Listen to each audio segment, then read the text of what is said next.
Nagbabalik po ang sakto at pagkahilig sa Korean food ang nakapag-engganyo kay Jasmine Alberto para pasukin ang pagninegosyo. At since mahilig siya sa pagkain Korean, nung nakita niya ang Korean egg drop sandwich business, ay naisipan nitong i-franchise. Kaya naman ngayong umaga, makakausap natin si Jasmine, ang owner ng K-Egg. Hi Jasmine, magandang morning and welcome to Sakto. Hi, good morning po, Ma'am Ami. Naku, balita ko, napakabata mo pa, 22, tama ba? Yes po, 22 years old po. Kailan mo naisipan na mag-business? At bakit mo naman pinasok yung ganitong klaseng pagninegosyo? Actually po, nag-open po yung physical store ng K-Egg po namin, Severina Parañaque branch, last September 8 lang po. So, it's a newly opened business, pero bago po kami nag-open ng physical store, I was already selling these Korean egg wrap sandwiches online po. Kaya, ayun po. And yeah, and since mahilig po ako sa Korean food, and yung Korean sandwich po kasi it's something new to me. Kaya napukaw po talaga nito yung interest ko to have it as a business. And especially din po, wala pa rin po masyadong Korean egg wrap sandwiches sa market. Kaya yun po yung naisipan ko po na i-take as a business po. Yes. Ano bang kagandahan ng pagpapa-franchise? Kasi syempre iba yun sa pagsisimula ng sarili mong negosyo talaga, di ba? Kasi ito, parang established na din kahit paano. Yes po, ma'am. For me po, kaya maganda yung pag-franchise po ng isang negosyo. Especially sa mga katulad ko po na baguhan pa lang and wala pa pong experience. Kasi meron na pong mag-guide sa inyo kung paano nyo po gagawin yung business, kung ano po yung mga, hindi nyo na po aalalahanin yung mga products na ititinda nyo po, paano po yung branding, paano po yung market. And in my case po, sa company po namin, which is Supremacy International, sila na po yung nag-guide sa amin kung paano po namin i-market yung products, paano po namin i-prepare yung sandwiches, and paano po din po namin i-market. Kaya po sa yung Supremacy International, sila na din po yung mga nag-guide sa aming mga franchisees po. Kaya for me, maganda po talaga siya sa mga baguhan kasi sa business. Kasi may mga napagtatanungan po kayo and meron din po mag-guide sa inyo po kung paano i-handle yung business. Hindi ba parang nakakatakot sa umpisa? Siyempre, kailangan mo ng malaking pondo kasi magpa-franchise ka di ba? Parang ganun. Tinulungan ka ba ni Mami at saka ni Daddy? Paano? Well, actually po, ma'am, kasi nakita ko po itong franchise sa Facebook. And when I saw it po, yung franchise fee niya po is 15,000 pesos. And since I was a student po, kakagraduate ko lang po kasi, meron na rin po akong savings and nagkaroon din po ako ng... Galing din po siyempre sa help ng parents din po. And then, nagkaroon po ako ng work experiences online. So, yung mga nakuha ko po, yung mga nasave ko po, yun din po yung ginamit ko para pang franchise po. And create ng store din po. Yes. At syempre, sa lahat naman ng mga negosyong pinapasok natin, laging may mga challenges.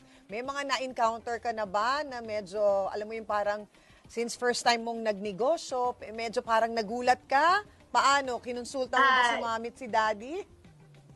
Yes po, kasi po, since beginner po ako sa mundo ng pag-business, and yung store po namin, it has faced some challenges already po kasi, especially nung opening pa lang po, since iba po kasi talaga yung pagtitinda sa online ng sandwiches kaysa sa actual store po.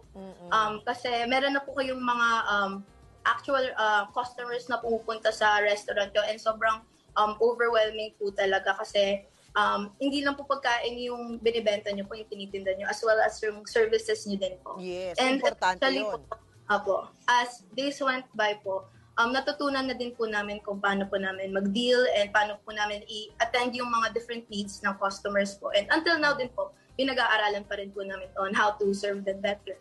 Yes. So ano ba itong mga samples na pinadala mo sa amin ngayong umaga at ano yung mga best sellers ninyo at paano mag-order? And ang bestseller po namin is yung beef bulgogi po. Meron din po dyan yung K-Egg Spam, K-Egg Ham, Classic Toast po, and yung K-Egg Bacon po. You can order from our Instagram page po, K-Egg Severina Parañaque, and also our K-Egg Facebook page po. Oo, naku, sobrang nag-e-enjoy ang lahat ng kasama namin dito sa Sakto ngayong umaga. Kaya maraming salamat sa mga sandwiches na pinadala mo mula sa K-Egg. Thank you. At sana'y Thank you po. lalo pang lumago ang iyong negosyo dyan sa Parañaque. Maraming salamat, Jasmine. Thank you po. Thank you. Ayan, pwede kayo mag-order sa FB Oo. or sa kanilang Instagram account at nakita nyo naman yun sa ating screen. Ito, Nakakadalawa na kayo? Hindi, isa Ako pa hindi lang pa ako siya. hindi pa ako nagsimula siya. Ay, ano ito? Ano yung ebidensya, oh? Dayan to eh. Dayan, bawal kumain oras ng trabaho ah. Pinalagay lang. Grabe pinatong ni kayo Dayan. dyan. O sige, kain Ay, na. Jasmine, kamsamida.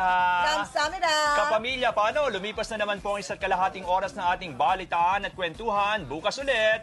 Ako po si Johnson Malabat. Jal Moquet Sumnida. Yun. Salamat sa pagsama sa amin mga kapamilya dito sa programa Pampagana sa inyong araw. Ako po, si Jeff Caloy. At ako naman po ang inyong Chang Ami Perez Castillo. Kami po ang inyong morning tropa na nagatid sa inyo ng impormasyon at saya na walang labis at walang kulang. Eto na si Kabayan. Tayo ay may egg drop sandwich. Sana all. Oh, Korean. Korean. Oh, kita mo naman. Oh, mayroong spam, may egg, lahat. Bulgogi, Oh, kabayan. bulgogi. Pagtatabi ka namin.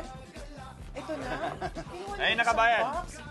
Maraming salamat. Birthday ni ano ngayon? Birthday ni Katkat, Camille binati ata. ko. At saka si Camille, si Katkat. Wala ka bang bahanda? Oo, si si Katkat na. Katkat. Katkat. Happy O, magpapadala ka birthday. bang handa? Yeah. Ito na. Happy birthday. Kay egg Advance pala yan, ulit. kay egg. Oo, Katkat, egg. Hindi, kabayan egg. Kabayan egg. Naisip ko pa yun, ha? Dati mo, Katkat, ni pinapalusutan kami, Katkat. Kay egg, kabayan egg. Kabayan Ayun, egg. ayun. Ayan. Ang ganda. Ay, ito na para sa'yo. Balot mo nga ito. Balot talaga. Susunod na po si Kabayan. Kasama si Joyce. Abangan po ninyo. Bye-bye. Bye, Thank you, mga Kabayan. kasakto. Ito po ang... Sakto! Ready na si Kabayan. Hey, egg. Kabayan egg. Kabayan egg pa daw. Kat-kat.